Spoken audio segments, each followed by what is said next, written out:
Welcome, everyone, to another episode of TNT Live. This week, very excited, a great guest, Tom Marazzo, one of the key organizers sort of on the ground there. As you know, I was on the ground in Ottawa, Wyatt was in Alberta. So Tom was sort of a, ironically termed, civilian volunteer, kind of just, volunteered and thrown into it last minute from the interviews I've heard, where you just kind of heard about the convoy, right? And then you had experience in the military, you have some experience teaching, and then you just came in there and started helping moving things around. So, Tom, is that correct? Is that kind of like who you were, just sort of the civilian organizer thrown in last Yeah, minute? yeah. Like I literally was. I wasn't in Ottawa until the first Sunday that the convoy arrived. So the Sunday, or sorry, the Thursday, Friday, the convoy started arriving into Ottawa. I didn't get there till Sunday because Sunday morning I was just glued to social media trying to watch everything about the convoy. And I was just really getting ready to go stand on a highway and see the convoy go through. And then I got a phone call through some friends that were connected, and 3 hours later, I was literally in a conference room with a bunch of truckers and two Ottawa police officers, and that was my introduction to being on the ground in Ottawa. Happened really, really quickly. Um, and the joke is that yeah, I'm just here to help hand out soup. Yeah, You know, that's essentially. yeah. So, I mean, we could go more into what I'm more interested in, though, because I've heard you talk about your military background and your teaching Yeah, background, and I'm happy to get into that. The yeah. question I kind of want to know is, Mhm. when did you get political? For me, it's like since birth. Mm. Like, I've always kind of been interested in these things. For you, were you like, oh, the last 20 years since I had my kids, or you're like, I was sort of apolitical, then COVID happened? Where were you like on sort of being sort of politically aware, let's say? So, as a member of the military, we have to do these online or distance learning undergraduate level courses, where they're called OPMEs. They probably have a different name by now.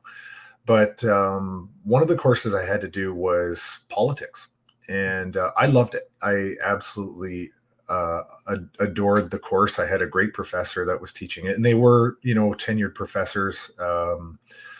And it was done through the Royal Military College, but it was all done like distance learning and stuff. So I started to really, really dig into the structure of politics.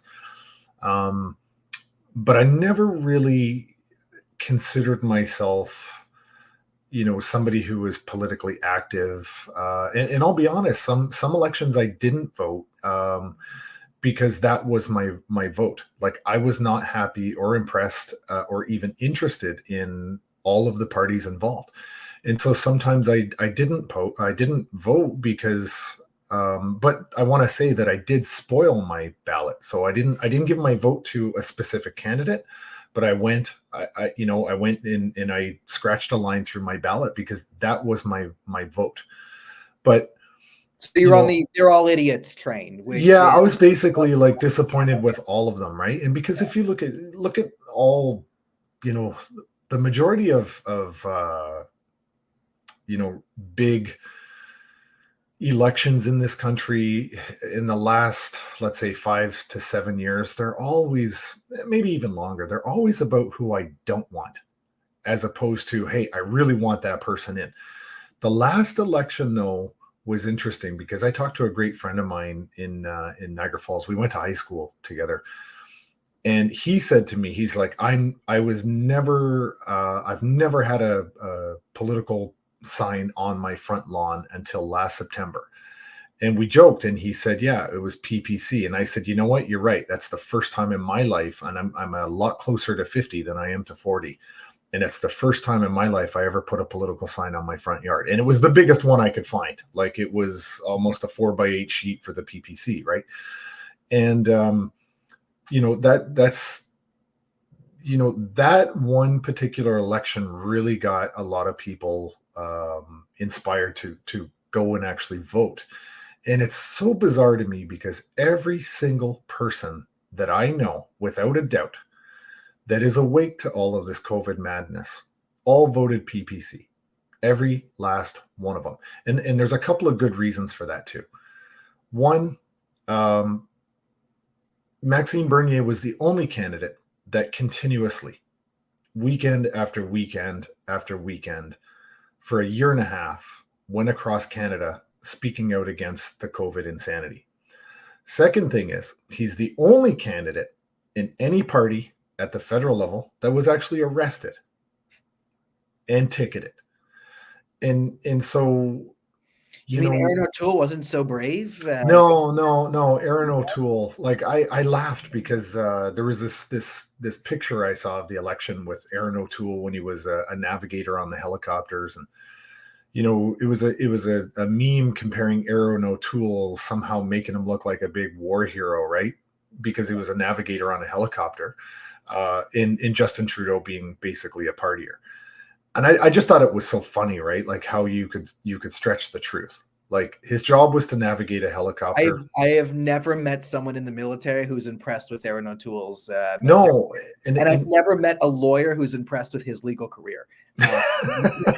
So yeah, hey, and you know what? Lawyers go into politics. Yeah, well, here's the funny thing, right? The only reason Aaron O'Toole doesn't have a job anymore is because for all of his credentials, RMC and law school, and being the leader of a party, the only reason he doesn't have a job anymore is because he lost an election to the most hated prime minister in Canadian history.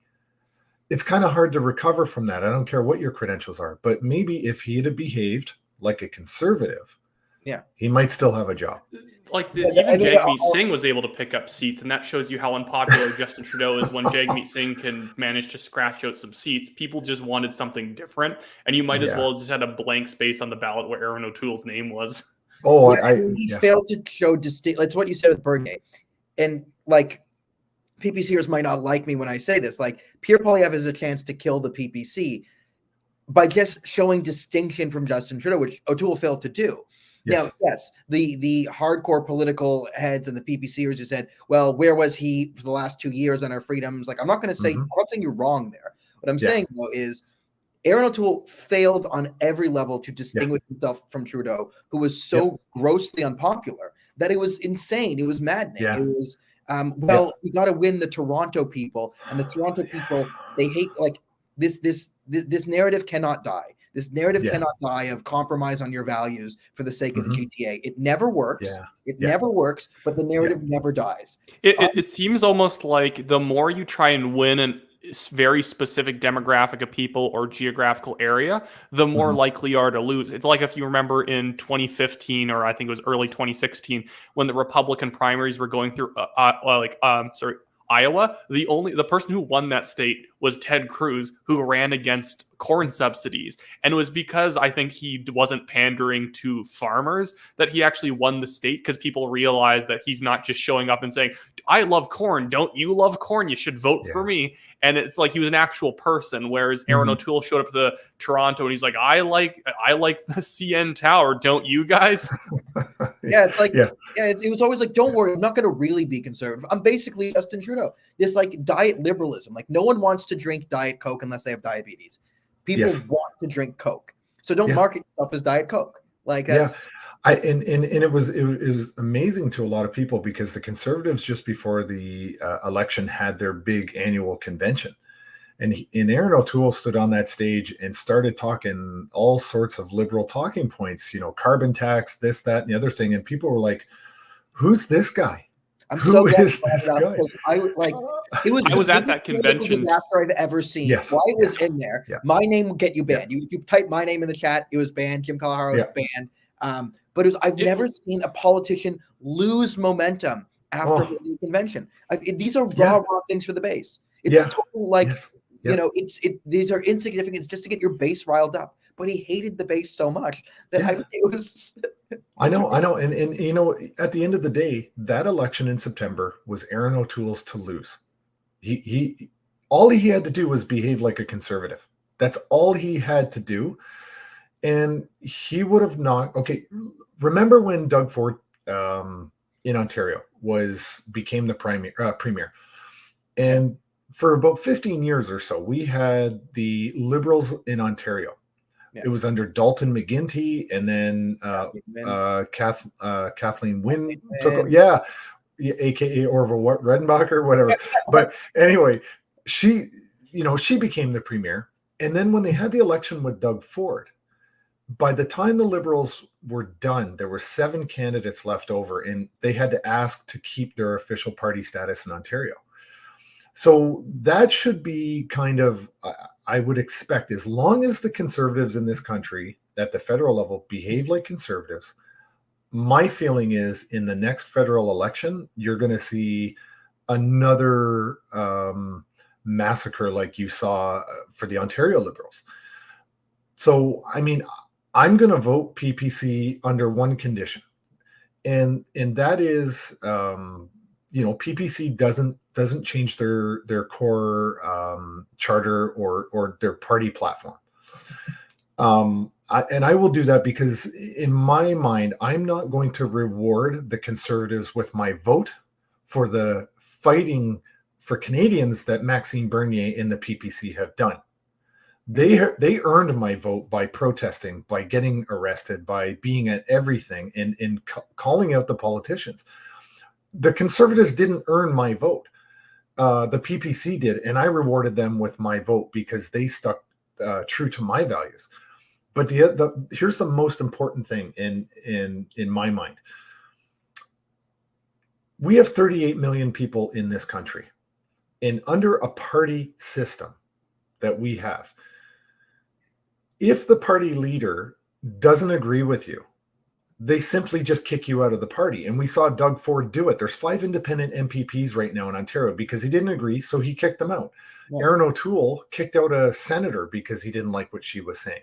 The Liberals have kicked out MPs. If the leader doesn't like what you're saying, they simply remove you and they screw your entire constituency. So really what it means is whatever the leader of the party wants, the leader of the party gets. And here's the really important takeaway here. Justin Trudeau and Jagmeet Singh are two people in this country that voted for the Emergencies Act. Yeah.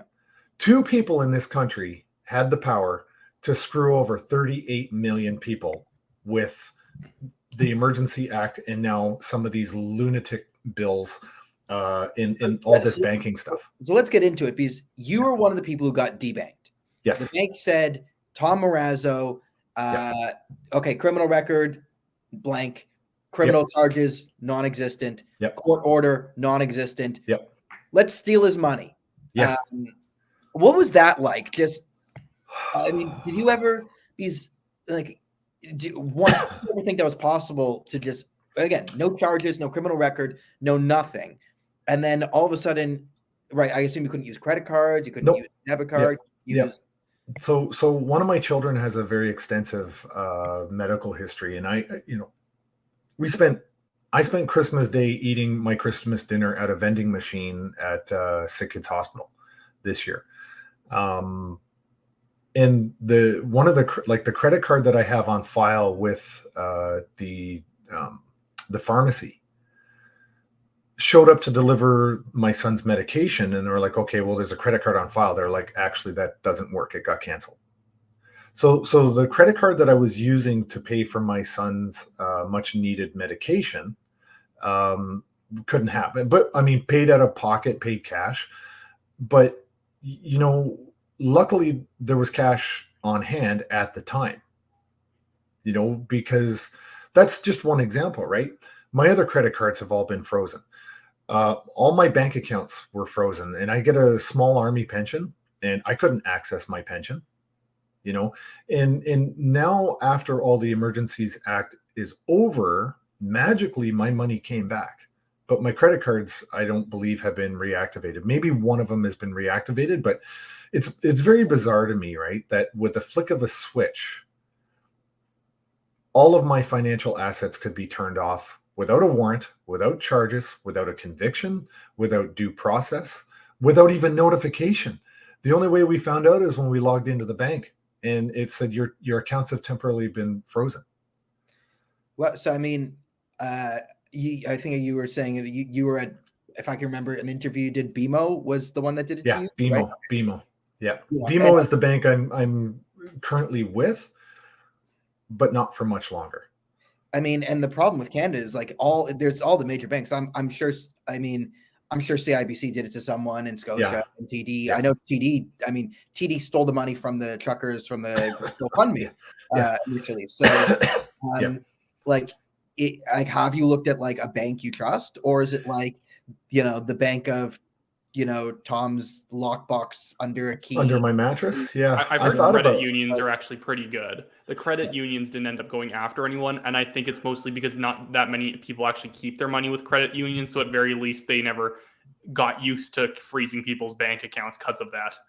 Yeah, and you know what? One of the things I'm going to look at the credit unions, but I've been a member of a credit union before, and I left the credit union because some of the stuff that they weren't reporting. Like, I had a small loan with the credit union years ago, and I paid back the loan and everything, but they weren't actually reporting back to Equifax. So I never got any an increase in my credit score for paying off that loan, and that was kind of disappointing. So I left them, but it's been years since that incident. Maybe I assume things have changed. But I think the beneficiaries of all of this insecurity are probably going to be the credit unions, right? Because they're smaller. They're not on a huge national scale, unless you go to like Meridian or something like that. But we've had a big problems with this country in the last 7 years since Trudeau's been in office. But what's really, really sad, over the last 2 years, we have now lost our fundamental confidence in all of our institutions right across our society. We've lost confidence in police. We've lost confidence in courts. We've lost confidence in medical, in education, in our churches, and just about every institution has been touched, and we have lost the public trust in all of that. And the net result of that is that we become, we lose confidence in our nation. And a lot of people said to me in Ottawa, it's the first time in 2 years I've been proud to be a Canadian again because of the truckers. Mm-hmm. But ultimately, when you put that all together, and you're no longer to have confidence or pride in the nation that you belong to, you start to lose confidence in yourself, because you're still here. Yeah. Right. But where do we go, and how do we heal from that? Because that's the next question going forward, is like, what is next? I mean, we can win the war against the globalists and, take it out. But again, there's such damage done by the institutions. There's the banks failed us. The banks stole your money. The judge, what we can get to, Tamara has an all-day bail hearing tomorrow. They usually last an hour, but we can talk about Tamara right now. This is the failure of the judicial system. We have a Julie Bourgeois, or whatever, Borges, whatever, bourgeoisie.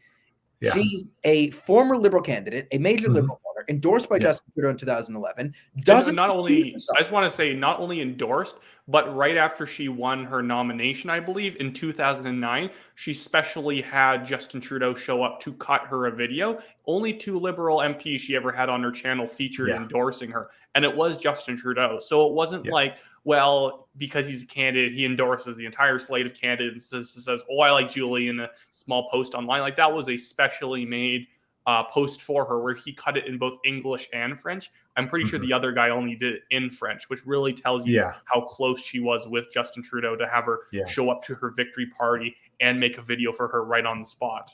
Yeah. And what's incredibly disturbing about this is that I spoke to some lawyers at length about this, and in that conversation, they revealed to me that the actual standard for a judge to recuse themselves is not so high that a judge can kind of have a lot of wiggle room here. If there is even a perception of a bias, the judge should ethically recuse themselves from hearing a case. And the fact that everything that transpired, and she kept Tamara on really, unbelievably pathetic charges. Conspiracy to commit mischief. It's like secondhand mischief. Yes. You're not even doing I it. call it third degree honking. Is he's being charged with, but it's third degree honking is brilliant because she doesn't own a truck. Yeah.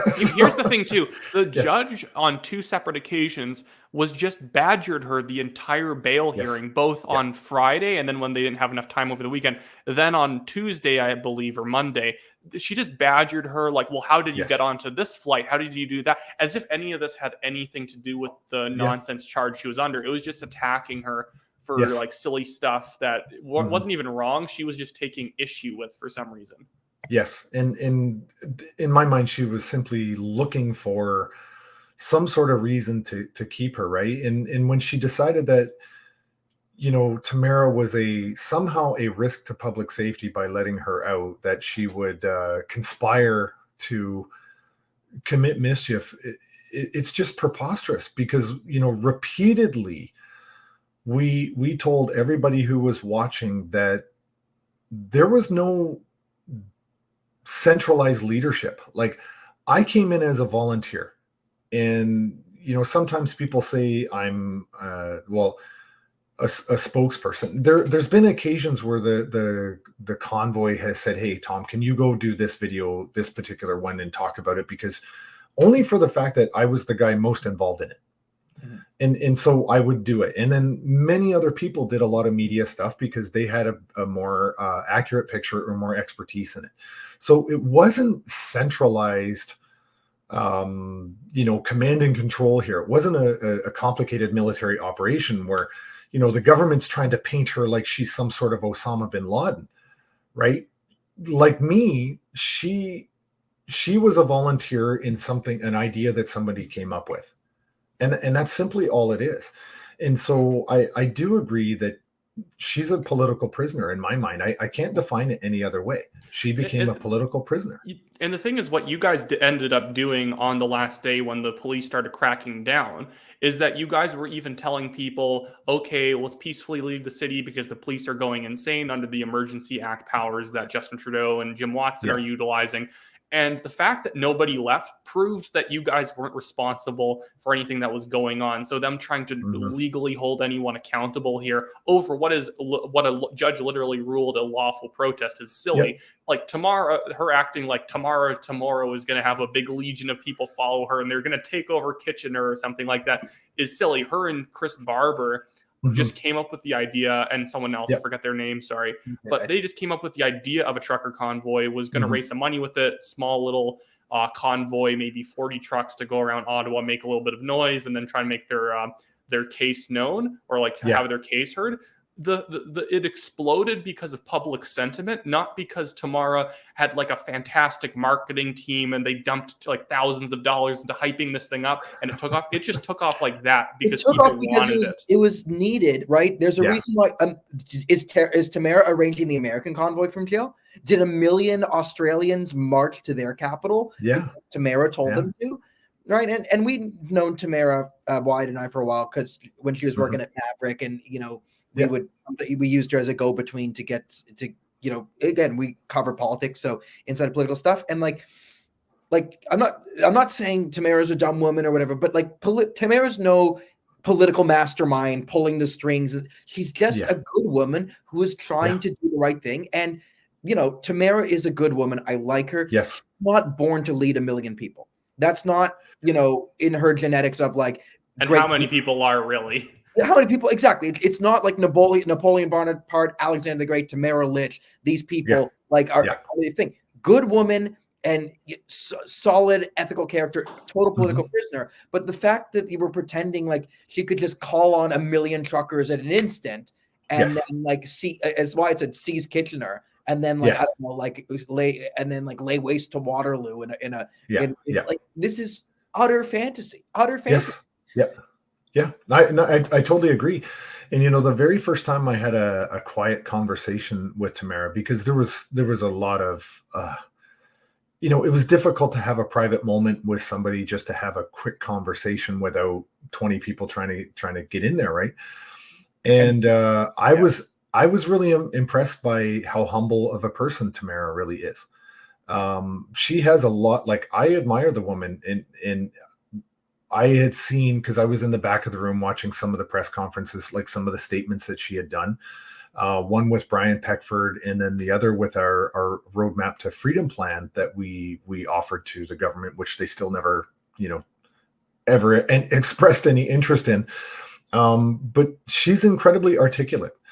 She's a very intelligent woman, very patient, very loving person, but she's tough too, right? She's a very well-balanced, well-rounded leader. And, I was happy to work with her. Just very, very fortunate. And another person, Chris Barber is a very charismatic, very intelligent, absolutely hilarious guy. He is one of the most likable people you're ever going to meet. Every time you talk to Chris, he's cracking jokes. Yes. And lightheaded. And like, you saw when he was getting arrested, it's like, someone put this on TikTok, boys. Yeah. And that's the man I had interactions with. This is not a money laundering domestic terror. No, this is just a trucker. This is just a trucker who, is a good dude. He's likable, that a lot of people followed because he's a good guy. Yeah. And it'd be like, my regret is that none of these people live close to me. They're all in different provinces, right? And Chris Barber's just a guy that you call up and say, hey, put the coffee on, I'm coming over. And okay, really easygoing guy, but smart, good instincts. And what you guys did that was incredibly smart was that, like, the only thing they can literally hold you guys to that you did on the ground was making sure there was lanes for emergency vehicles and making sure that nobody got hurt, and it was peaceful the entire time. What's funny is that they were going after, and if they go after you guys now after the fact, they're going after the people who made this work and who made sure that it absolutely was completely tranquil, completely focused on the message of the protest. Nothing to complain about, to the point where judges and police officers who are there were like, well, we can't find anything wrong with this. Everyone's absolutely fantastic. Crime's even down. But they're sort of mad at you because you guys had a good message. And that's, I think, when you do the right thing and the political establishment's incredibly mad at you, it's not because you were doing anything illegal. It was because you guys were beating them. A crime against the narrative. And I've said it before too, is that this is really about the government has set a lot of conditions, and if you look at the bills that have been introduced, and the government's been trying to chip away at these for quite some time. If you have wrongthink in this country right now, and I'm talking about this wokeism stuff, if you don't think in line with the mainstream media narrative that is bought and paid for with our tax dollars, but controlled by Justin Trudeau, if you don't get in line with that thing, all the logic in the world that you can bring to an argument, all the proof that you can bring in terms of scientific evidence, all the reason, all the rationale, you don't get anywhere. But what their rebuttal is name calling, childish behavior, walking out of parliamentary debates, temper tantrums like a child, and really just pathetic elementary school level name calling. And somehow I can't comprehend how Canadians fall for it. Well, one thing I find that sums up the whole situation extremely well is that while Tamara Lich is in prison and having to seek another bail hearing, that guy who ran over 4 protesters in Winnipeg, David Zergarek, he was out in bail like almost immediately, despite the fact that usually, and this is actually important, that bail should be made available to everyone. That if there's no reasonable cause that you would commit a crime, that they should let you out. But the thing is, David Zergarek not only attacks, physically, violently attacks people, he violently attacks a very broad group of people who, if he gets back on the street, has still motive to go after. It wasn't like someone hurt a specific person they were angry at. There's no reason to think that they're angry at anyone else, and they're not even allowed close to them. This was like someone who's actually going after like a large portion of the Canadian population. But it was ideologically not only motivated violence that from an ideology he has not renounced yet. And and not only that, and not only the fact that he's an actual what you can consider a terrorist, but the media isn't even going after him, trying to learn everything about the guy. Who is this? What would motivate him to attack people with a truck or an SUV? Like, if it was a conservative who did this to like some Greenpeace people, even if the Greenpeace people are literally attacking others like they tend to, they would cover that for weeks, and it would be like the biggest story in Canada. This guy running over 4 people becomes some local story about some guy whose car accidentally attacked a bunch of people. If a truck hit someone, we'd be talking Charlottesville nonstop. And you know, if you think about what happened, that tragic incident in London, Ontario in last spring. The individual that was driving that car was in his early 20s, and he was known to the police, had issues, personal issues in his life. And I'm not going to get into the details because I know about his story through, because I used to live in London. So I know people that know him and his family, but he was a very troubled individual, and he was known to police. And he ran over that family. And unfortunately, one of my children was in kindergarten with the youngest victim of that in school. So, tragic, very tragic, heartbreaking. And it affected me personally because of how horrible I felt for that entire family and the community. But it wasn't domestic terrorism in terms of fundamentalist ideology.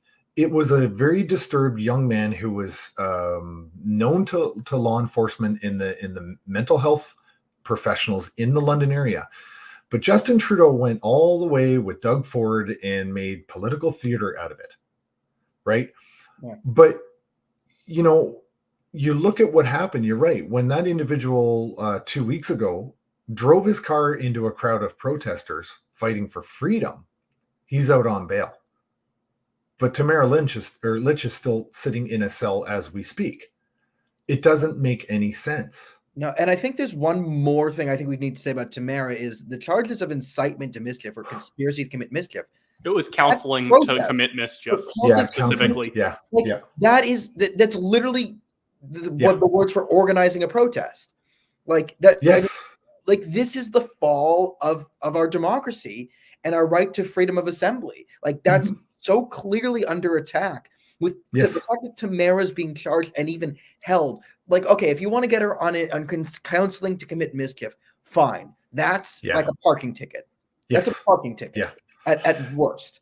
And it's still BS, but it's a parking ticket. The fact that he's in jail, denied bail, is it means we're taking political prisoners. Well, even then, you can tell based on the way that charge is and the way that the RCMP is trying to go after other people. Lawyers are having to sit down in a room and figure out, okay, what can we actually get these people on? Because what I had heard from several individuals is counseling to commit mischief isn't really even a crime. They basically are cobbling together two sort of crimes and then saying that, and mischief somehow involved. It's not an actual thing you'll ever find on the books. It's something that like people who spend way too much time reading law textbooks come up with when they want to go after someone. And I have a very very good retired RCMP friend who told me that that charge is kind of like a throwaway when they're trying to pad it to make sure that they can kind of beef up the case a little bit. And that charge is just a throwaway. So really really frustrating when you consider the fact this entire movement was organic, and it sprung out of many, many different places all across Canada, all across the United States, all across Europe, Australia, New Zealand. And, when they announced the Emergency Act, there's three standards that they tried to use to create this Emergency Act. And I just saw the question there. I'll come back to that about the protest for free Tamara. Because I do want to comment on that. I would really like to comment. So don't let me forget that one. I'll remind you. There's three things in the act. And we went through it again with the lawyers today. And I have a great legal team that I'm working with because they were there with me on the ground every day. But there's 3 parts of the Emergencies Act. Not one of those 3 key points apply to anybody in Ottawa. And the 3 things are disruption to international trade, affecting or threatening critical infrastructure. Okay, so 1, there's no border, there's no international trade in the city of Ottawa, right? There's no critical infrastructure because we were actually on just municipal roads, and we kept open deliberately, and we worked very hard to do it unless the police blocked the roads, but we worked really hard to make sure the emergency lanes were open. So there was always an EMS route. We stayed off of 3 roads that the police asked us to stay off because they were high-speed approaches to the hospital.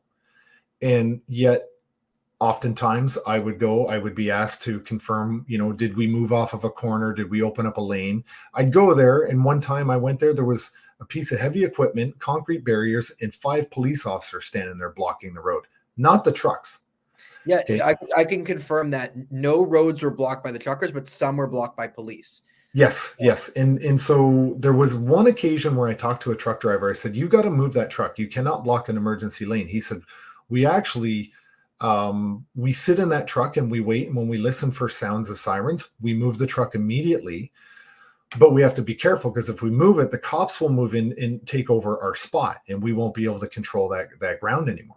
So I said, okay, as long as you've got somebody in the driver's seat ready to move at the first sound of a siren. But the third issue there was that we, you had an intention to commit an act of violence.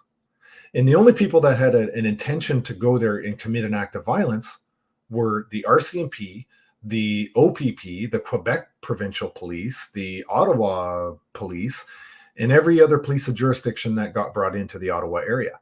They brought the violence, and we proved that to the world. And if you look, there was never any retaliation from any of the protesters at all. And you saw with your own eyes the beatings. The media, the one thing that they could glom onto the entire day was a protester kicking back like a tear gas grenade or whatever that the police had fired. And that was considered like the greatest act of violence of like the entire weekend. And that immediately melted away. And what I think that Trudeau almost backed off of the Emergencies Act because when he was even just 24 hours before alluding to the fact that he was going to keep it for the full 30 days, then maybe even reapply for an extension. Yeah, he made the thing is that I think he had to back off because he realized that everyone associates the Emergency Act now with like trampling old women with horses. Is that he had completely almost ruined the use of the act in one day because everyone thinks it's just the power grab grab act. Yeah, and I think it's a power grab act too. And I think the power grab was the fintech stuff and like I think it's I'll bring up because I guess I'm not you, so I could say the fintech stuff. Yeah. They wanted extra powers, but the deputy director came in, testified under oath to the parliament. This was not terrorism. It was not domestic terrorism. It was not money laundering. Yes. The reason why this raised so much money is there's a bunch of fed up Canadians who wanted to end the mandates and were inspired by the truckers.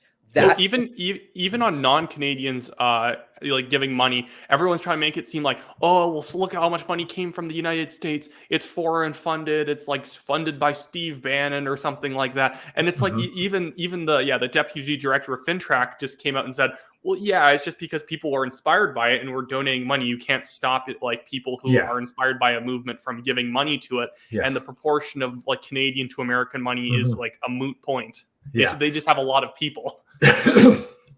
And again, if you look at the justification, right? If you look at those 3 factors that they tried to paint everybody across Canada with that were protesting in various locations, disruption of international trade. Could you make that case in Windsor? Probably. Yeah. Okay. That was affecting the Emergencies Act was invoked, though. But were you affecting critical infrastructure? No, we weren't. No. And then the third thing is, did anyone go there with the intent to cause violence? No, we didn't. And so when you look at those 3 standards by the government. So I think there was one other thing, if I remember, you just went over with your lawyer, so correct me if I'm wrong here, but I do remember reading at the time that one of the things was something to do with like undermining the country for for a foreign interest. Yeah, right? but There's something in that, like, and that's I think why they tried to do this whole like, oh, it's American funded to justify the Emergencies Act by saying, oh, it's like Donald Trump's trying to take over the country in some sort of hyper convoluted argument. And so it's funny because there was two versions of the act that came out. They amended it the next day. They amended it and they modified it slightly too. Okay. And what's really interesting is, like, even if you were to say that, you know, we're under foreign influence, I still don't see a connection to how the trucker convoy could be tied into foreign influence. It has to somehow actually benefit another state in a detrimental way to Canada. It can't be like, I don't know, let's say Lesotho is funding it for some reason, and it's because they just support freedom in Canada and they want the economy opened. It literally benefits Canada to get rid of all these restrictions. So it does. The Canadian government's arguing that you're not in favor of the state hurting itself, hurting the economy and ruining people's lives, ergo that you're against the country and you're trying to undermine its power grab, and you're trying to undermine the state ruining everything. I mean, the argument I think they would make, though, is not because, again, I've never seen the Liberals say the word economy once. I don't think they know what it is. Does that have anything to do with balancing or budgets that balance themselves? I don't know what your experience is, but in my experience, budgets balance themselves. But the economy is the nickname of the printer they print all the currency with. So I think their argument would be that you're undermining the country because the vaccine mandates and passports are so important. They're saving lives that by trying to get rid of them, you would be murdering 38 million people. Now, the other thing is, if we needed the mandates, the passports, like I spent 3 weeks in Ottawa going around interviewing everyone, being in close quarters in the winter. Where were the body bags leaving Wellington? Oh, I know. Also, wait. That would also justify Justin Trudeau calling the Emergencies Act, like using the Emergencies Act, if one of the provinces without the influence of the trucker convoy, let's just say it didn't exist, Saskatchewan just suddenly says, we're getting rid of all of it, we're done with it. Trudeau could then jump up and say, oh my goodness, you're killing Canadians by removing these things, Emergency Act. And then they could have cracked down on a province for not essentially going along with the federal government on something that they say is important, which immediately ruins the federalism of Canada. So can I take you back to the question we said we'd answer on Tamara March? Let's get, before we forget. So, you know, there's been a lot of talk that I've seen on social media about protesting and wanting to, protest outside the courthouse or wherever she's being held and stuff. And in a lot of discussions I've had this week, we honestly feel that would be detrimental to releasing Tamara. We don't know who the next judge is going to be. We don't know if it's going to be another failed MP candidate for the Liberal Party of Canada. So if we, protest in front of a courthouse, we make Tamara look, in their eyes, much more valuable. And they're going to hold her longer. Right? We're not dealing with a system that's been following the rule of law very closely over the last 2 years minimum. And so, our feeling is, or my personal feeling is, absolutely we should go nowhere near a courthouse that is hearing her next bail hearing. I think it would be a critical mistake, and it could have very negative, detrimental consequences to Tamara and Pat King and George. So I think it would be a critical error for people to interfere in that stuff.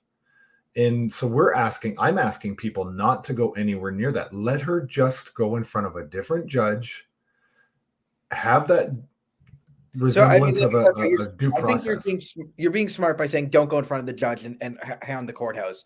I mean, I think doing that kind of, it was like when people were protesting outside of prisons whenever a pastor was imprisoned. What you're actually doing is that whenever there's a crowd of people formed outside of a prison, all the prisoners have to go back into lockdown. They're not allowed to leave their cells, so you're not making that pastor particularly popular at the prison population. Well, there's that. Are you saying no protest in general, like no protest at the courthouse, or like march at Queen's Park to the politicians, but not down to the Ottawa courthouse? I mean, the effect it's going to have is that whoever is inside that courtroom making decisions, that whole legal process, the crown attorney is going to say, look at that crowd out there right now. If we let her out right now, she's going to be inspired by the crowd to start going and organizing again. So we need to keep her in jail because now she becomes a leader who is got a large following, etc. Right?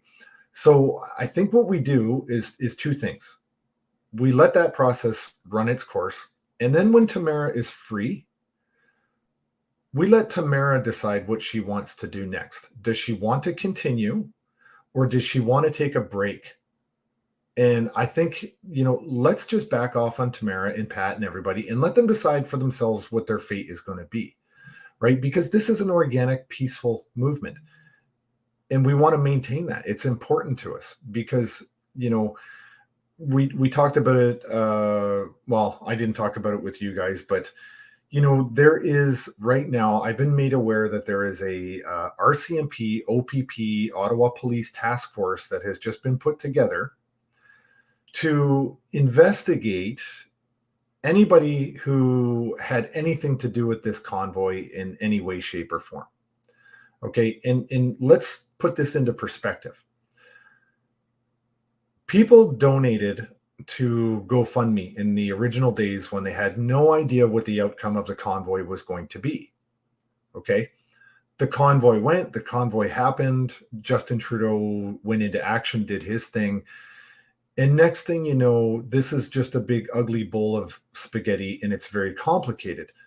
But the people that originally donated after the fact, with perfect hindsight, are now being investigated by law enforcement. Because, 4 weeks ago, they thought they were just donating to some money for somebody that would go and make their intentions known, because the governments of Canada have refused to listen to anybody.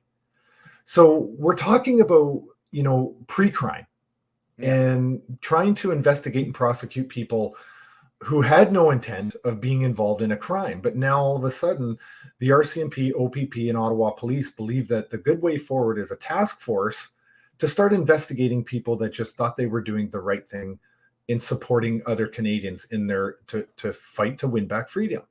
And that investigation has to do with the convoy organizers as well, or is that Yes. going after mostly Yes. funders? Because that would then mean that, again, like with the charge of counseling to commit mischief, they don't actually have a charge and they don't have a case. They have to then waste millions of dollars in taxpayers' money to even find out if you've done anything wrong. Yes. And this is millions of dollars in taxpayer money is like written on the door of the Liberal Party. So it's not. Yes, like, it is. This is Standard Tuesday. Yeah, I mean, this guy, and I want to distinguish a couple of things, because like everybody else, I didn't have a voice before the convoy. I knew something was wrong. I didn't like it. I had no means to get involved and actually speak up and do anything. I lost my job at Georgian College in Barrie, Ontario, on Wadsworth Street. If anyone is curious, I lost my job because I spoke out in an internal email that I sent to several faculty and staff and the president and all that. But that's where that battle ended for me. Right? I didn't have an opportunity, but this truck convoy gave me an opportunity to speak. So I don't want to abuse the privilege I've been given by the convoy to be, a guest on your show.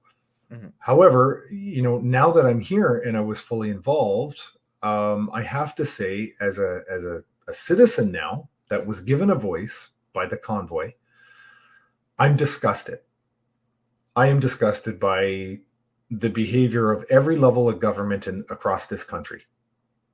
And I think Canadians should be disgusted and outraged. And I would have loved to have seen 38 million people descend on Ottawa and stand up against this massive corruption. I mean, let's look at Justin Trudeau's record. It hasn't even been 7 years that he's been in office. He's been in front of the ethics commissioner 3 times, found guilty twice. Right? He's been in scandal after scandal after scandal. And yet there's no challengers. There's no viable challengers up until recently. Okay.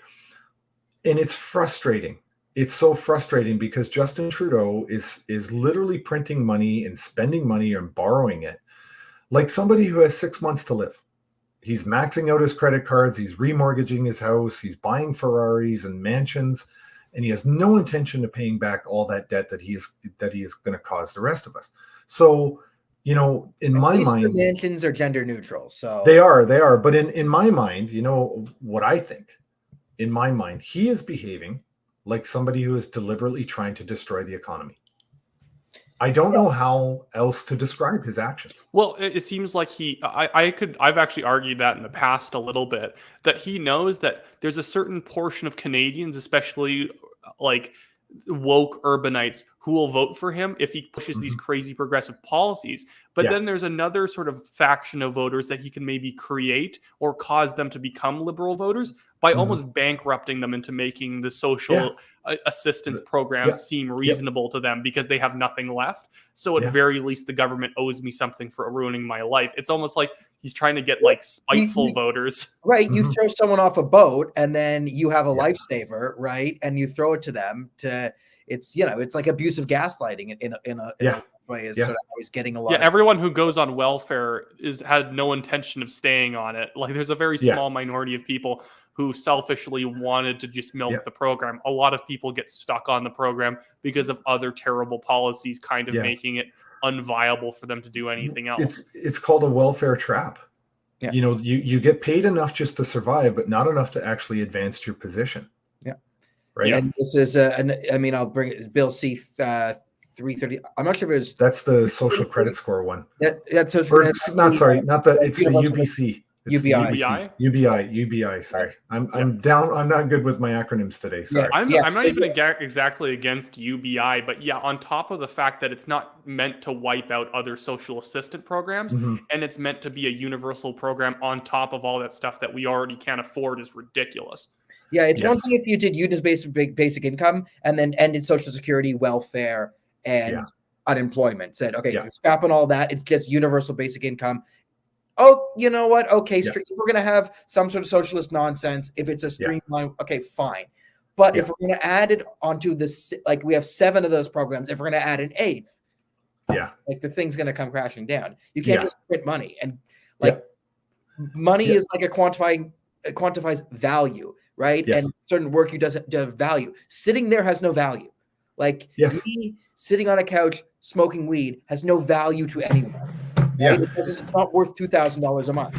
Yeah, I'm looking for a sticky note for something because I want to explain this thing that I've told people about it, and they're like, when I tell them about it, they're like, "You got to be kidding me!" And this is what something that a lot of people in this world don't understand. Okay, and most people don't understand a simple truth about money. Okay, and I know this for a fact because I've studied it for years. You know, and I've read many provincial and federal budgets because I'm somewhat nerdy when it comes to economics. But what I want to do is this, okay? I'm going to take this piece of paper, okay? Okay, it's $1, okay? You guys can see it. Hopefully you can see my ugly drawn. What? Okay, $1. This is $1. Okay, and I want you to understand something. Why it's so happy? Just pretend. I just came from an economics course. Okay, pretend, just for the sake of this demonstration, this is the only dollar on the planet. There's no other money. There's no British pounds, US dollar. The only money in the entire world is the dollar that I have on that piece of paper. That's it. Okay? Wyatt, you come to me and you say, Tom, I need some money. Can I borrow your dollar? And I say, sure. I'm going to loan it to you at 10% interest. Okay, how much money do you owe me now? Sorry, I don't mean to put you on the spot with complicated nuclear physics. $1.10. $1.10. But what did I just say when I started? That was the only dollar around. The only dollar in the world. So where does the 10 cents come from? It doesn't exist. So your mortgage doesn't exist in terms of interest payment, but you're gonna spend years, the first 7 years of your mortgage, you're gonna pay a fiction, something that is fantasy. It doesn't exist. Okay, the only thing we ever borrow or print is the principal amount. That's all. So let's say you have a $200,000, I'm just guessing here, a $200,000 mortgage. You're going to pay $30,000 in interest. Mm-hmm. That $30,000 interest doesn't exist. It's pure fantasy. But you're going to have to somehow compete with Daniel for labor, and then take some of his share away out of the principal amount in order to pay back the dime. And this is a fundamental flaw in our fractured monetary system that we have in the first world nations. Canada is no exception. But ultimately, what's happening is, just before COVID started, just before, Ontario paid $1.5 million per hour in interest payments to the big banks. Okay. We owed about $800 billion in debt in Canada, but Ontario had a smaller amount as well. But we paid federally $3 million an hour, provincially in Ontario, $1.5 million. So $4.5 million an hour went towards paying back a fiction. Yeah, I think that's a good way of putting it, that people don't realize, and I think that's a good way of framing it for people who don't really take debt seriously enough, is that, like, when banks have to loan people money for the house, of course they want some amount of profit back, because why would you loan anyone any money if you're just going to get the exact amount back that you loaned out? But people need to realize, like, when sometimes economies around the world, 40% of all the money they bring in is just debt services. So essentially 40% of money just goes into a burning barrel to pay off the fantasy economy that's on top of the real economy. And I don't know, I actually really like that example of the fantasy economy. Yeah. And when you think about it, there's this effective compound interest, right? And you've heard the tale, what would you rather have? I give you $1 million right now, or I give you a penny, and for 30 days, I double that amount every day. So, 1 cent, 2 cent, 4 cent, 8 cents, and so on until 30 days later, it doubles. Turns out, because it's compound interest, it's over $5 million, right? So when you look at all the money that is being borrowed in this country, especially now post-COVID, the spending spree that this lunatic has gone on, we are never going to pay that money back, ever. It's never going to be, with 38 million people in this country, we're never going to be able to pay that money back. Or at very least, you have to go completely Ralph Klein and just slash 30% of all the services and do that for 10 years straight. Yeah. And nobody has, and people are not, and even conservative people, I find, do not have the stomachs for stuff like that, which is, I find really kind of horrible inside the party, where a lot of people sort of focus on, well, what's going to make people happy, paying down the debt or spending on new services. And to me personally, I'd be proud that we were actually starting to pay down the debt. But there's just so many people who don't have the stomach for it. And here's actually just something I just thought I heard recently that was kind of interesting about criminal justice, is, have you ever heard the concept when people are more incentivized to commit a crime, like maybe something about there's like a food shortage, or at least food prices are high, so people are more incentivized to steal food. That's actually the time when the penalty for stealing should be raised. People have to match the incentives to steal with the disincentives not to steal. And with the programs the government's been throwing out there, while people are, there's been unemployment and whatnot, and CERB and all these other crazy social, like all these social insurance programs and whatnot, and them trying to introduce UBI. When the economy's down, you should actually be making sure to cap the amount of money that people can get, or it's just feeding the death spiral of the economy. Yeah, one of the comments was about Daniel wanting to jump in there and interrupt. Oh, no, I know. Tom brought up math, so I had to do the math in my head. People were like, what's Daniel doing? It's like, no, Tom brought up a math problem, so I just had to do it. Yeah. I'm bad at math, so I didn't touch it. Yeah. So that's, if I'm going through my head, like, no, it's like, all right, Professor Tom brought up a math problem, so just Daniel has to do it now. So I'm going to Sorry. But you know what? Let me touch that question though with what Wyatt's saying, and why what are some of the issues with economics, and what are some of the issues with a universal basic income? And we have two things. Okay, there is something called structural violence and behavioral violence, and structural violence sets up the conditions for there to be behavioral violence. It all comes down to scarcity. Okay, so universal basic income, and I'm not making the case for universal basic income, I'm not, But what I'm saying is that when you let's say we take Elon Musk, right? We take him to New York City and we say, hey, go into the store and buy a pack of gum. The guy could literally buy the entire block. Yeah. Like he could buy the store and all the buildings around it. And then set up satellites in Ukraine. Yeah. Would he have to go inside the store and steal a pack of gum? No. Now, let's take Elon Musk with no security, no credit card, no bank card, no nothing, and put him in the most impoverished, crappiest country in the world, where, you know, he sticks out like a sore thumb because maybe he'd be Caucasian. I don't really care what he has. Rural Eritrea, which is like North Korea. Yes, the worst possible place. No security, no bank card, no credit card. Well, his structure now changed. By definition, for him to survive, he needs to change his behavior and start to steal and commit violence. He might have to beat somebody and rob somebody for food. So because of scarcity, there's not enough resources to go around. And I think that's what universal basic income tries to address. The problem is when you go back to the banking system, where in the hell does the money come from? It comes from the heart, Tom. It comes from the heart. Because it comes from fantasy land, because that's where interest comes from. Okay, there's been a lot of misinformation here. Yeah. When your cabinet is gender balanced, it creates money. Okay, and money, the more money you have and print, the more genders you have. Now, genders, right? The economy is determined by the factor of genders times by the equal cabinet. So if you have an equal gender cabinet times how many genders you have, that is how you get an economy. So let me just, the last 10 minutes was total. That's the production formula. So, the more genders you produce, the more valuable the economy's worth. Yeah, but you know what? Let's look at law enforcement. The more fictitious domestic terrorist groups you invent as law enforcement, the more money you get for your budget to fight an imaginary domestic terrorist. And I'll give you a great example. Point off of my nonsense. Diagolon. Let's talk about Diagolon. Okay, have you heard of Diagolon? No. Okay, now I'm learning. Okay, Diagolon is the biggest farce of. Am I allowed to say the biggest line of bullshit I've ever seen? What the Liberal Party did last, like a week and a half ago, when they were debating in the House of Parliament to justify the Emergency Act. Two members of Parliament read statements about the domestic terrorist group called Diagolon.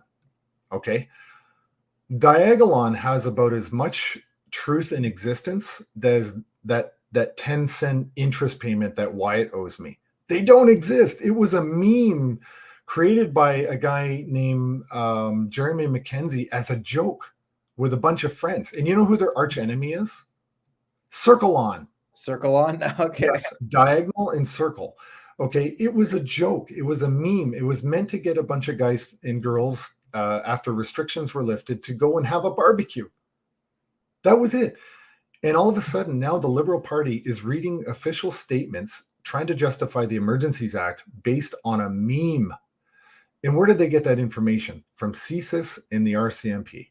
From Sam Hyde. Well, it's exactly like how people sort of overemphasize the issue that is like white supremacist domestic terrorist groups in Canada, and you'll hear a bunch of names float around, but when they actually come down to making the list of terrorist groups in Canada, it's like 11,000 Islamist groups, Khalistanis, like a bunch of whatever those things are, the something tigers or whatever, like the Tamil tigers. And then you get like one like Sons of Odin type group, and that's it. And it's because like neo-Nazis and white nationalists in Canada are losers and nobody cares about them and they can't organize. But they'll glom onto because I'm not particularly a fan of Jeremy McKenzie. But like the pretending like that guy is putting together a terrorist organization is a joke. And they should have known, but they need a villain so badly, they'll jump onto something like that he says, and then they'll start reading statements. Honestly, it kind of makes me want to start creating fake terrorist groups to get talked about. We found one in the chat. We found one. Get him. Come on, RCMP, go. Here he has a bouncy castle. One of those salt bouncy castles Rosemary Barden told me about last night. Go. Yeah. All right. We saw. You know what though? Like the only domestic terrorist organization in this country that is not on the government's list, in my mind, is the CBC. As Karen by the Rideau has mentioned, I think the CBC and the CTV are shameful, disgusting organizations. I really do. I don't know. You don't have to convince me. I was the one who would watch. I would watch an hour every day and do a video on it. It's yeah. literal, Like it's like waterboarding yourself. Yeah. It's literally waterboarding yourself. It's standing in front of a mirror and punching yourself for an hour. I just got a private message from someone who is an actual lawyer, and they just actually made a good point, but it's not in the chat. But they were just mentioning that, and this goes back to Tamara Lich's like stupid crime that she's charged with crime, quote unquote, is that they said if it's not a serious violent offense, and they attach the words conspiracy to, counseling to, or attempted, it's not an actual crime. There's no such thing as like an attempted jaywalking, for instance. It's pre-crime, precognition, right? It's actually it's worse than pre-crime. It's retroactive crime, where we know that you didn't do anything wrong, but in your head back then you could have done something. It's like potential crime. Yeah, and in this now we got this task force by the RCMP, OPP, and Ottawa Police that are trying to go back in time and trying to make a case that this convoy, all the people that donated, are somehow funding organized crime, money laundering, and domestic terror. Like, I don't get how you get the money laundering, because you guys never got the money. Like, we never got the money. This thing in the world. Yes, like, the money was all frozen, so you didn't even have the money to launder to begin with. Yeah, and also, people forget that Doug Ford, before Justin Trudeau created the Emergency Act, actually declared a state of emergency for the province of Ontario, and he had his Attorney General go into court without any representation from us, and had that Give, Send, Go money stopped from entering Canada. Because the money is actually in Give, Send, Go's trust account. It can't come into Canada because it will be seized. Right? So, it's ridiculous. All that due process never existed for us. It was actually, it was taken away by Doug Ford. Let's bring up what Susan said here. Is like there's another level to it of like people donate to the Give, Send, Go. They then hacked the information and then doxed and harassed people publicly. Yeah. And that's what they based the Emergency Act on. And they literally based the Emergency Act on a crime. Yeah. No, they based the Emergency Act on information they got from a crime that wasn't even from the RC. Like I said, it was from a CBC article that they got from stolen data that proved that you guys were innocent if you really looked at it. Yes. And it wasn't the RCMP, it wasn't CISA, it wasn't the military who said this is a threat. It was literally Rosemary Barton and friends said, "Oh, we don't like this," and then like, "Well, time to seize Tom's bank account." Because and I mean, the absurdity is that they, like you said, they used proceeds of a crime, which is the hacking of that information.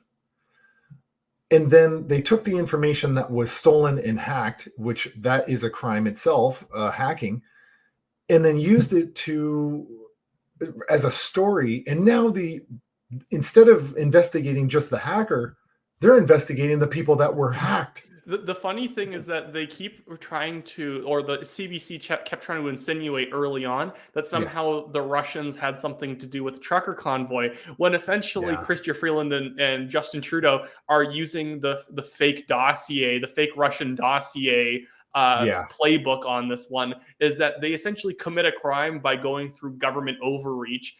Something gets hacked, and then they use that to then try and find their way to going after the organizers. It's sort of like this weird backwards way of law where we're going to assume that you did something wrong to initially get access to try and freeze your accounts. Then you're going to go onto a less secure fundraising network. That one's going to get hacked, and through that, that's how we get to everyone, even though we never proved a crime in the first place. Like I don't know. getting pretty silly at this point. And what, maybe to move on to something else, what do you think is going to be the fallout for Justin Trudeau? And do you think that the Freedom Convoys had like significant political impacts on the country? It's strange to me because I was asked this question in an earlier interview by one of my heroes. I'm just shocked and so fortunate to get to be interviewed by this person. It'll come out tomorrow. And it's Robert Kennedy Jr. I was just so honored to be on his show for many different reasons. But, you know, he asked me about that. And my answer was, I really don't have any way to judge. I have no metric to understand what the pulse of the Canadian public is, because as everybody here tuning into this podcast right now, you know, everybody here is mostly awake to what's going on, except for a few trolls. But for the most part, everyone here is in their echo chamber of being awake to the lies. But when you get on and you look at some of these ridiculous CBC and CTV polls and stuff like that, you read and you think, okay, there's, you know, 27% of the people still think we should have mask mandates. And you think, who in the hell are these 27 or 26% of the public that think that? Like, by the way, Tom, you just won the TNT Live Award by going after the polling companies out being promoted. You're now an official member of the club. For long-term viewers know, the arch nemesis of the show is the polling company. Okay. At least once a week, there's a rant about how the polling companies are distorting the information, how they're not doing it. Yeah. It's good job. Yeah. Sticker. But I want to just quickly on that too, is like they're still releasing polls even as of like a couple of days ago saying, well, 66% of people agree with the Emergency Act invocation, and only 35% or 27% of people disagreed with it. And I wrote an article just today sort of about why you can't really trust the polls. And I'm even someone who, if you read a poll correctly, even if it's a little off, you can kind of see what it's getting at, or you can sort of see it's gauging momentum, even if the numbers aren't accurate. These ones just feel flat out cooked. Because why, if Justin Trudeau supposedly has 66%, even 70% based on some polls, like 66, 55, whatever, a large majority of people who agree with everything he did, why then does he back off the Emergencies Act 9 days in, 24 hours after he was implying that he'd like it for more than 30 days to stop any other protests from happening? And it's because I guarantee, like, one poll came out, and I might do another article just on this poll because I think it is the most accurate one out there based on how Trudeau's acting. But Trudeau wouldn't be backpedaling the way he is if all those polls were correct. The most telling one was 47% of people had a worse view of him because of the Freedom Convoy stuff. 31% of people's opinions didn't change. And a lot of those might be liberals. And they also might be conservatives thinking, I already thought he was a 0 out of 10. I can't get moved any lower. Or they were bots. And only 20% of people were okay with, liked him because of this. I have an aunt that would not vote conservative, would always vote, even if Justin Trudeau put out a plan like, I'm going to kill your kids, like my cousins. Like the eldest, like guillotine. Your middle child, like shot out of a cannon. The youngest one thrown off roof like ISIS. This is the plan. Show their pictures. She'd be like, well, at least he's not Stephen Harper. And they've really personalized the issue for me. Like, well, for the environment, I guess. It like the polls are crazy, right? Because you can look at the bias, the inherent bias in the polls, like just in the question itself, you know, the way it's trying to slant the response. So even if they don't do it, like a lot of them are done when people take the polls in like sequences. And I did a thread on this on like the polling on the convoy. I'd watch it. Like the first question in the convoy was always meant to say something like, it's like, do you support the measures Justin Trudeau's taken to defeat the alt-right convoy that's occupying Ottawa and harassing the citizens doing immeasurable evil? So the first question is always like, only bad people support the convoy. Are you a bad person? Right? And then most people are like neutral. So like, oh, it's just a human response. And that's where I'm saying that you can still read these polls and get something out of them. When I see a poll where 37% of people still like the convoy after the terrible framing, that shows it's probably more than 50% of people. Because also, this is the problem for Justin Trudeau. Even if the polls are real that show 66% of people agree with Emergency Act use, and like 35% of people don't, those 35% of people will never vote for him ever again. Those people are never going to vote NDP, Bloc, or like Liberal. Those people will only ever vote for Conservatives and PPC now. That's a higher percentage of the vote than Aaron O'Toole got. And then they can try and win over the other 66. The 66% crowd, maybe a quarter of them will never vote Conservative because they supported the convoy. The rest of them probably are uninformed and don't care past a week later. Yeah, it's like Wyatt turned me onto the one good Brian pollster on Twitter who's like not insane. By a good, I mean he's just not terrible. There's one guy who's like has a brain and polls and he was doing a thing on like there was this narrative like, oh, the polls say if the Conservatives back the convoy, they'll never win another seat in Canada ever again. And then they backed the convoy, and then all of a sudden they went up from 32% to 38%. Right. And this is the consistent thing in Canada. It's every time the Conservatives actually take a position that's conservative, the polling companies say this is political suicide. They do it. People listen and hear, oh, I like that. And the mandates, freedom. Oh, like not paying 80% taxes. I like that. Oh, you know, once every single time, right, a conservative stands on their principles, it defies the polling numbers and their numbers go up. And I'm screaming at the thing, and there's only one pollster in Canada who's like kind of like, oh, I kind of see through it here, but every other one is like, well, if the Conservatives say that they don't want a gender neutral carbon tax, well, then they're never going to win another seat ever again. And it's like, no, it's just not like I'm looking at these polls, like this reality. But, well, I mean, the pure fact of the matter is that 68% of all statistics are made up on the spot. So it doesn't matter what the polls say anyway. We know they're all slanted and they're all doctored, and especially when they're online polls. Online polls just mean you took 1,500 people from your email list who are probably very liberal people, because in Canada, a lot of conservatives will opt out of this polling nonsense because it's not for them. Right. Yeah, and even in like, and when I was with that poll that showed 47% of Canadians had a worse view of Trudeau after the Freedom Convoy, that was from Nanos. Nanos is usually like the nicest numbers to the Liberals possible. Yeah. I mean, they get on the actual phones and start making phone calls, right? Yeah. But you know, the biggest shocking thing about all of this is that 38 million people in this country, and our lives have been constantly damaged by two people. Jagmeet Singh, who hands Justin Trudeau whatever he wants, because he hands him literally a majority government. Okay. And why do I say, though, that two people make the decision to screw us all? It's because it's a party system. If you're a MPP or a member of parliament, you go against your leader, you just simply get kicked out, right? Well, like so Joel Lightbound ahead of and a few other Liberals ahead of the vote, they even said we'd vote against this if Trudeau wasn't threatening us. Yeah. And so this is the problem, is that everything boiled down, the focal point came down to Singh and to Trudeau. And those two people made a decision for 38 million other people in this country. I'm sorry, that is not a democracy. That is nothing even close to a democracy when two people decide the fate of 38 million people in this country.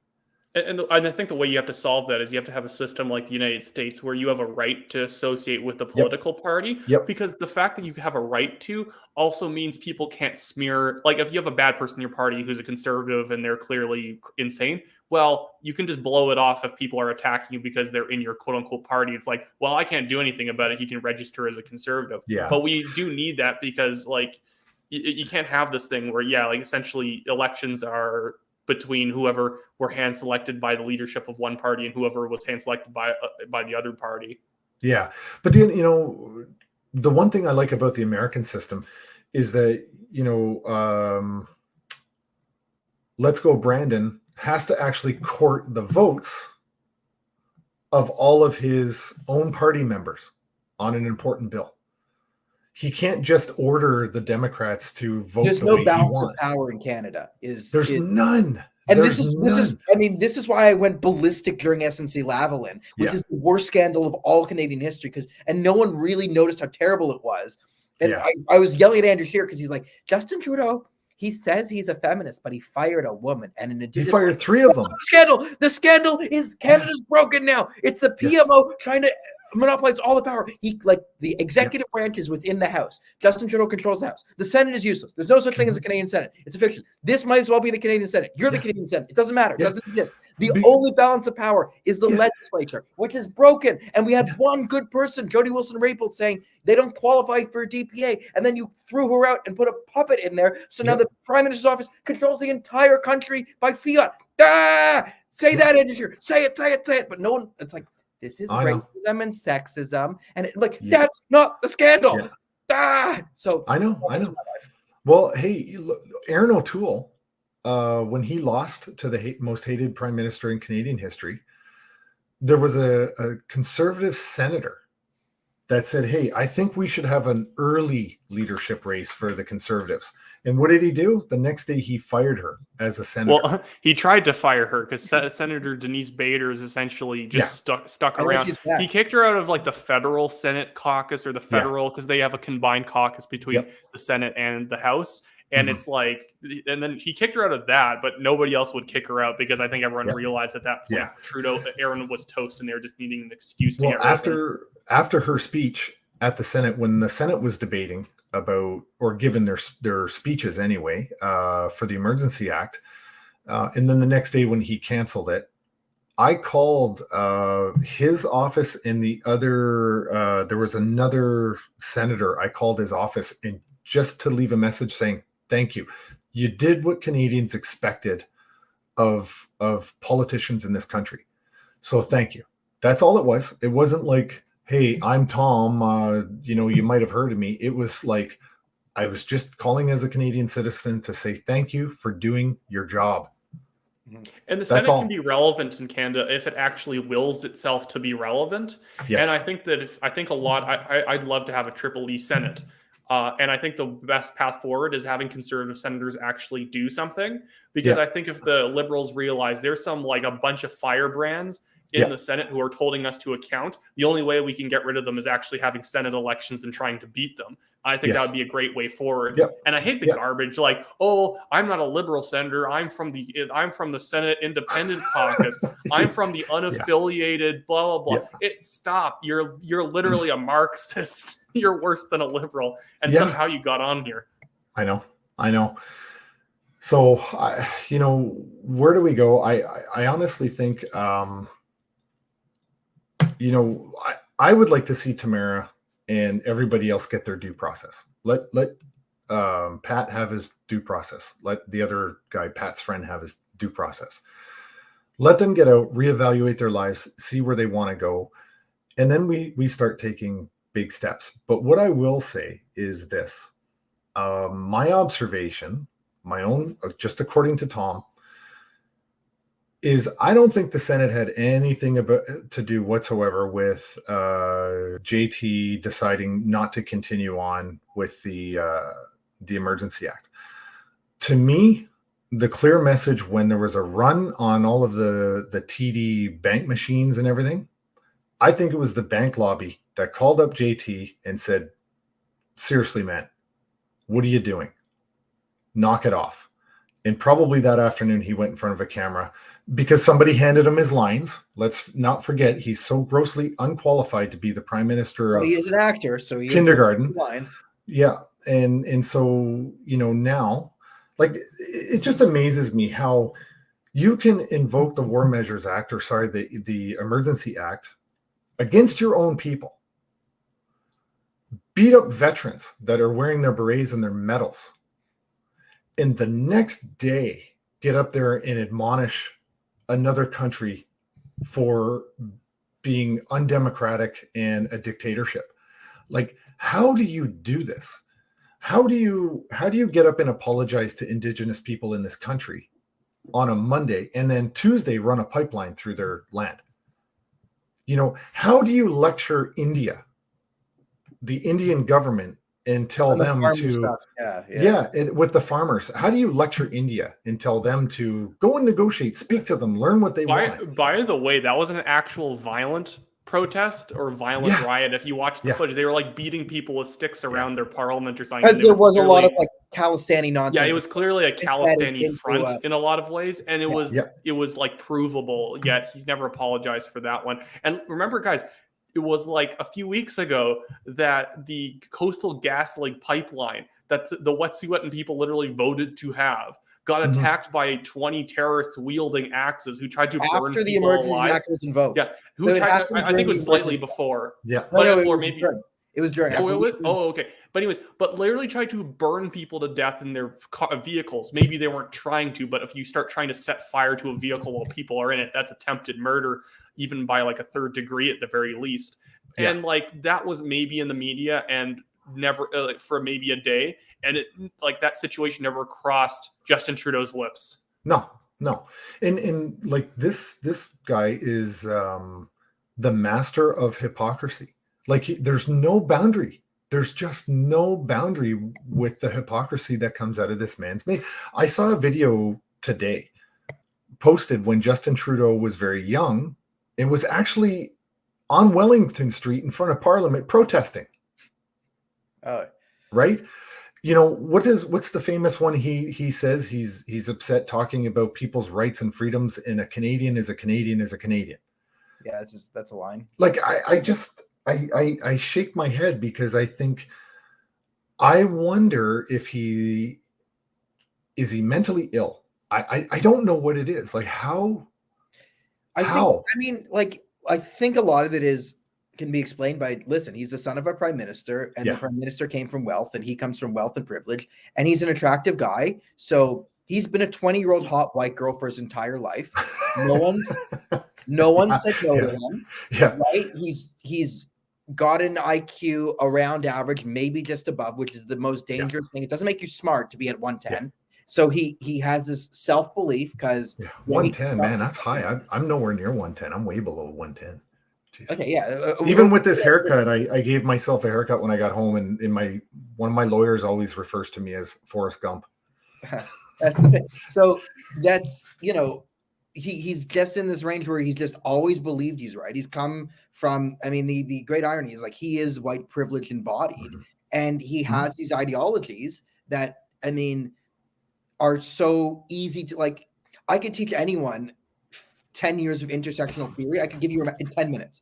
I can teach anyone this in 10 minutes. It's just oppressor, oppressed, black beats white, brown beats white, Asian beats white, but brown beats Asian. Like, it's pretty easy. You just learn some verbiage. There's a lot of long, big words, so it sounds like you're smart. So you just get into this. He even said he's a bit of a figurehead. So he's kind of just like believes he's a good person. No one's ever told him otherwise, right? You just got to say, I believe in women's rights, right? You just say this, you get to grow with your women here and there. And then you just go through life like this for 50 years. And no one ever says no to you because you've been a 20-year-old hot white girl for your entire life. There's a reason why I've taken to calling him Prime Minister Caligula. There's really nothing to him but like pleasure seeking in terms of governance. Everything he does is looking for that great shot of himself at a ribbon cutting ceremony, looking great when he's at some sort of event. That's why I think he didn't go attend the Truth and Reconciliation Day events. I was so mad about that. And the reason why he did that, I think it's a silly holiday they made up, and I think me and Daniel both agree they should have renamed it like something like Tecumseh Day, because that would have actually been fun. Or what was it? What's the name of the guy? No, we came up with Tecumseh Day, like celebrate the indigenous heroes in the War of 1812 who helped us fight. And the correct thing you said is every single holiday eventually turns into everyone goes and gets beers with their friends on that day. So at least you can raise a pint to someone who's cool, who is a native Canadian. That would have been like everyone's writing as a pint to Tecumseh. But because he's Prime Minister Caligula, that day was not going to be about him, despite him championing it. So on the day he flies out to Tofino because he couldn't get a great photo op anymore. So he might as well go and sit on his porch and drink on Vancouver Island.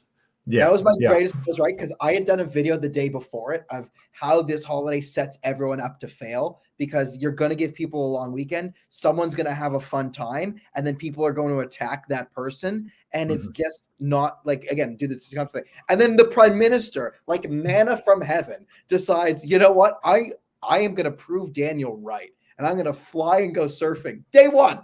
I thought this would be a year 2 problem. I was like predicting a year 2 problem, like a year and a day in advance. No, right, day 1. And it's the prime minister who invented the holiday. What a guy. Yeah, I know. And, you know, like, for me, I love when he gets up and speaks. Because it's literally like, it's just one more scoop from a shovel. He just digs his own, the death of his own political career. There's so many people I know he's that like the Canadian Joey Tribbiani when he starts to speak, because it's like soap opera acting, but it's not the right kind of acting for the lines he's reading. So he always just sounds wounded when he's supposed to be giving us like a financial report. It's always so put on. And you can tell he gets really flustered when he's basically asked by a reporter, can you be serious for a second and answer this serious question? He gets flustered because it's not his acting style. It's like seeing, what's her name? Meryl Streep. Meryl Streep, in my mind, is a terrible actor, because every single time she's not playing some high drama role, you can see her thinking through the role because she doesn't know what to do. Oh, yeah. No, I don't know. Personally, I can't watch the guy. When he talks, I have to turn the channel. I had to. I was forced. I'll send you a funny video of one of my friends dubbing over a Trudeau speech. It's 30 seconds. You'll love it. Yeah. It's brutal. I just saw one of the comments. It was, what does Tom mean by free range organic person? It means I don't wear a mask and I'm not COVID-19 vaccinated. So I'm free range. I'm an organic person who still has my DNA intact from birth. It has not been rewritten by mRNA technology. So that's what I mean by that. And my new favorite thing is, like, after Ottawa, I'm full non-compliance mode, no more mask. Riding the subway in Toronto without a mask now is my new favorite activity. Yeah, I haven't worn a mask since last spring, with the exception of when I go to sick kids. I just don't engage with it because I'm lucky that I'm allowed in the building. Because had I gone to so my son was at sick kids, and I had to screen every day, but I was allowed to sleep in his room. On a cot. They have these built-in beds there and stuff. And at the same exact time, and I couldn't believe it, so I looked it up on the website for Hamilton, for McMaster Sick Kids Hospital, and I wouldn't have been allowed in the front door. So which science would Justin Trudeau like me to follow as a fringe minority with unacceptable views? Which science would they like me to ignore or to believe? The science that says I should be with my sick child in an ICU, or should I go partake in a medical experiment that is not yet through the clinical trials, when the entire world's population is the clinical trial? Because these are an interim order. These are not fully recognized or fully approved drugs. They have not finished their clinical trials. Well, even more fundamentally, it doesn't stop the spread, so who cares? It doesn't stop the spread. Exactly. And so, the new thing is, it proves that it protects you. And so it's not like me getting it protects grandma. That's not the thing anymore. Yes. It's an internal thing. So what's the stuff on all of this? I mean, I'm totally with you. I'm happy to keep going. Just point out. I just need to tell a mask story because it happened today. As of today, all the masking is no longer required in Alberta where I live. So like you'll see some people still wearing them. I get it at this point. So many people have been conditioned into wearing it, so they almost know nothing better and they feel like a bad person for not doing it. I honestly feel bad for them because they're walking around kind of wasting their lives in a certain sense, or reducing their enjoyment in life just to be sort of like hypochondriacs like the government tells them to be. But I go to like a Mount Royal University. I'm doxing myself a little bit here. I go to Mount Royal University, although I think everyone could have figured it out by now. And they still have a mask mandate in place. And I'm taking like one class till I'm graduated. So I'm not going to get into like a fight and not get my degree. So I'll throw it on for class and then leave. And then I just go and find places around the place you can sit and no one's going to attack you or whatever. But I was just getting a cup of coffee today, and one person was standing in line not wearing a mask. I'm like, oh, okay. I could care less. I also work at a liquor store, and I'll never tell anyone to put on a mask who comes in. Yeah. And we're even like the place people come at this point before today, that where you knew that we wouldn't bother you, so people would come in. The guy who was standing in line not wearing a mask about to get coffee, some other guy walked up to him. Of course, he was like wearing an MRU branded mask, and he was just like, excuse me, is your reason for not wearing a mask an ideological reason? And the guy's like, oh, I just didn't realize we still had to wear them in here. And I'm just thinking there, I'm like, MRU is the only place, maybe except like U of C and another university, are the only places that are still requiring masks. That's the university has it in place for the ideological reason, yet he's still using this tiny little masking island to like shame people in line. And you could sort of detect a bit of glee that he got to walk over and sort of like chew out this random guy who's just unaware that the stupid rules were still in place. It was kind of gross to watch in terms of like, that's that guy's personality. And I think it's sort of shown that there's so many people who like to cram down on others, not because they think that we need it for our safety. They just like it. Yeah. And you know what, with my shoes on, I'm 6'2", 200 pounds, and I have a black belt in Krav Maga. I'm fully comfortable that I can physically defend myself from, the male and female Karens out there. And I have a really good resting bitch face with my Forrest Gump hair.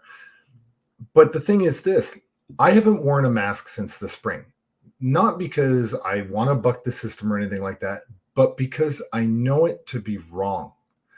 A virus has 3 microns in size. The masks that everyone are wearing are 60 microns. 60. You can, it's like trying to kick a fly through a field goal. Okay. Your mask is going to do nothing for you. It never has. It was all virtue signaling, and it was just showing everybody, hey, we're going to comply. We're rule followers. During Alpha, there's a slight. A lot of people get it like it's the I'm not a Trump person, so I wear the mask, or look at me, I'm helping, right? I'm saving lives. It's like people were at the very start, there was sort of an argument for it, because in very clinical trials where they were like perfectly placing the mask at a mannequin and firing COVID particles, during Alpha, it said like 10 to 15% viral buildup reduction. And it's like, fair enough, I guess, if you really want to be safe and you're always throwing on a new mask, I guess that's a little bit of something. Once you got to Delta, there was no reason to wear it anymore. That was when it was like 40 times as infectious, and now we're at Omicron. It's like 140 times as infectious as Alpha. There's 0 point. And I've told that to several people who I've asked, like, oh, are you going to keep masking after like Alberta takes down the mandates? And they said, oh yeah, I'm going to keep wearing it and feel it out a bit. And once I tell them that, they're like, this is kind of dumb. Like some people kind of ignore you and they don't want to hear it and they just want to go home and live in the fantasy. But some people legitimately never heard that. Yeah.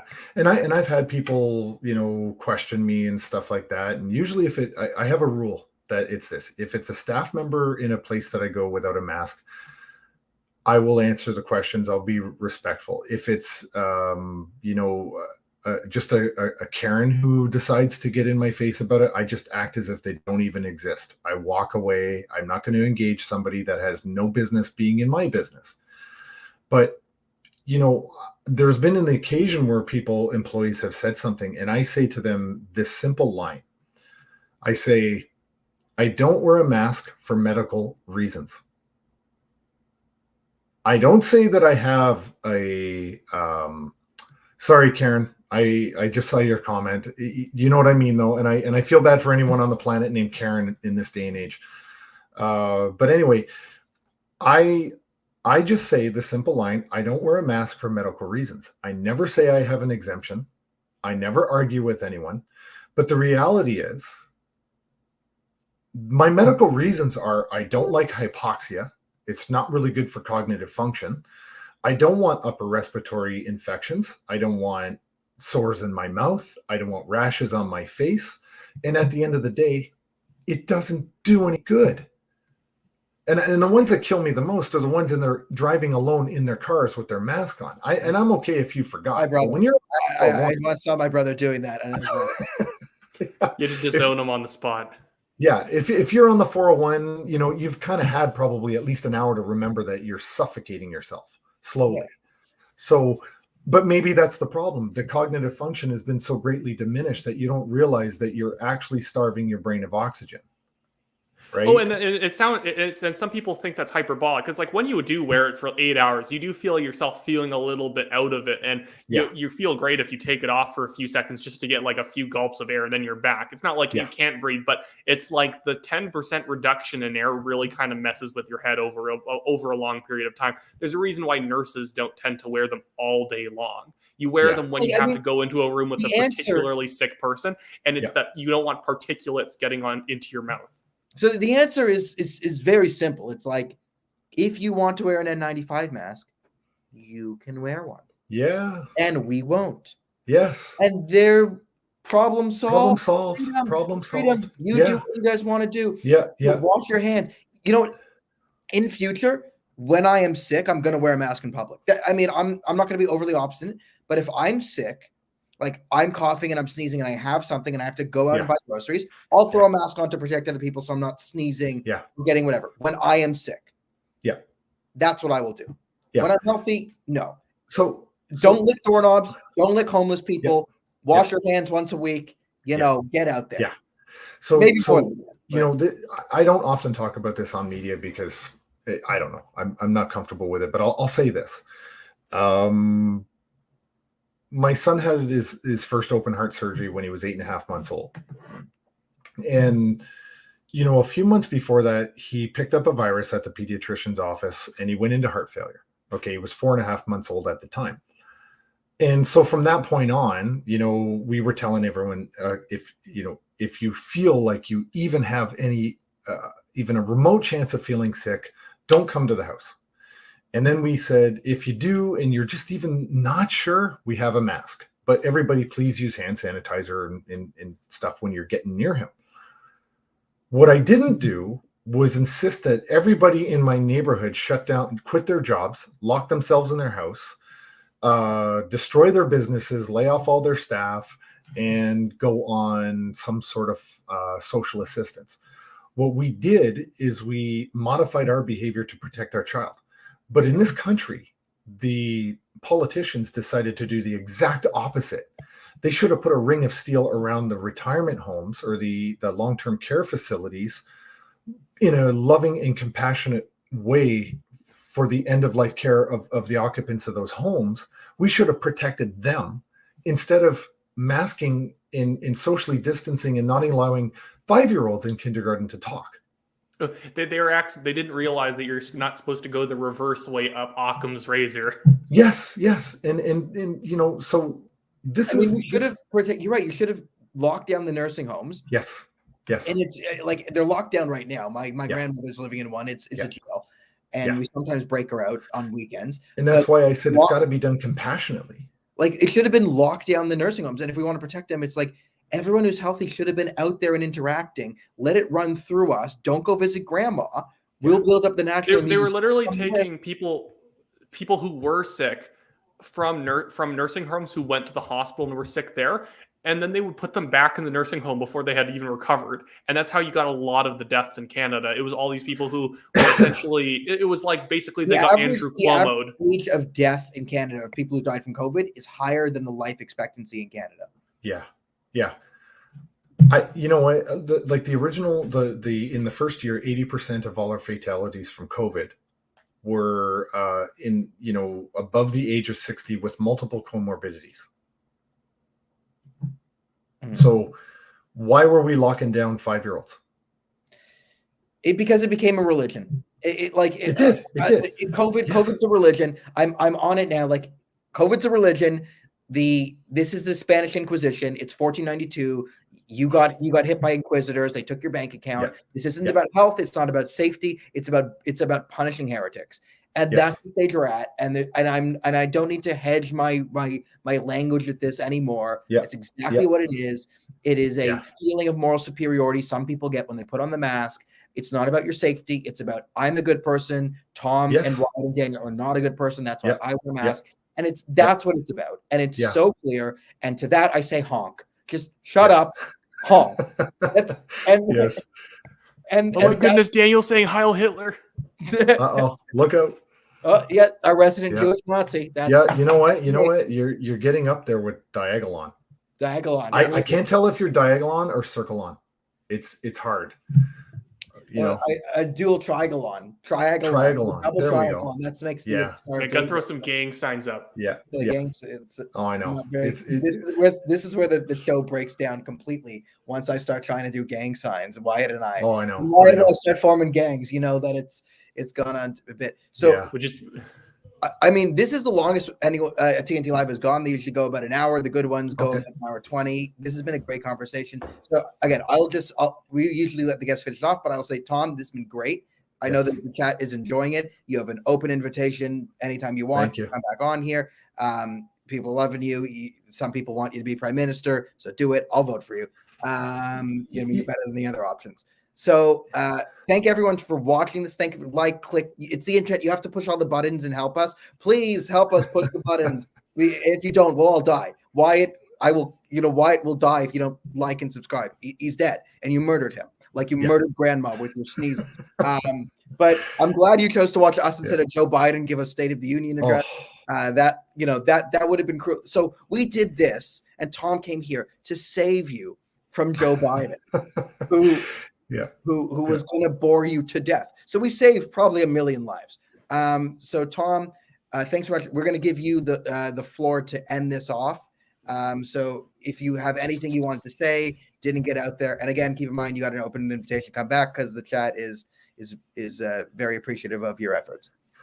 Well, I think the only thing that I would like to say is, we're not in Ottawa as a trucker convoy at the moment, but it doesn't mean we're not talking every day.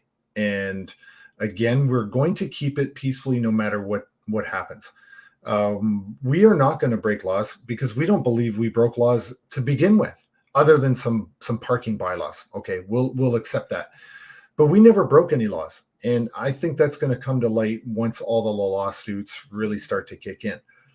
But, recognize that we have noticed some particularly interesting vulnerabilities within the ranks of Justin Trudeau.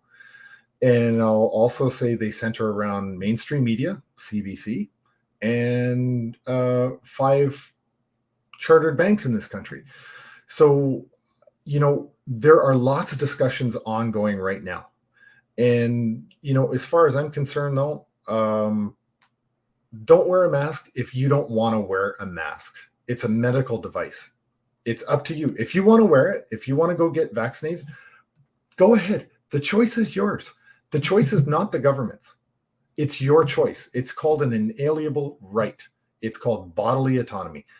Exercise it. Start exercising your own charter of rights. And that's the biggest problem, is that people have abdicated their own charter of rights. They've taken it away from themselves because the government knows they don't have the power to take away your rights. Only you can let them pause it or freeze it. Your rights cannot be taken away. That's why we built it into the Charter of Rights in the Constitution.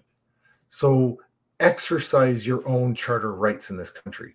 Stop wearing your mask if you don't want to do it. If you don't want the jab, don't take the jab. It's your body, it's your life. And that's what being a free citizen is all about. And that's it.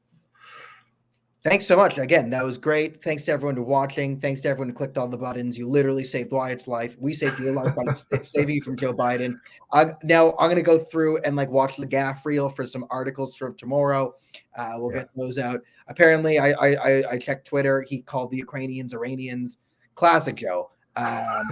So yeah, I mean, I'm glad I didn't have to watch that. So again, Tom, thank you for saving me from being oh, I guess I'm political. I have to watch that. Yeah. So, thanks everyone being here. National Telephone will do more stuff. Thanks for helping with the convoy. I think the country really appreciates it. I mean, I was talking to people in Australia who were inspired by America. The fact that the Canadian flag is now a symbol of liberty all across the world, and you had a significant part in that. So, be happy. And thanks everyone for being here. We will see you next week for another episode of TNT Live. Thanks, everybody.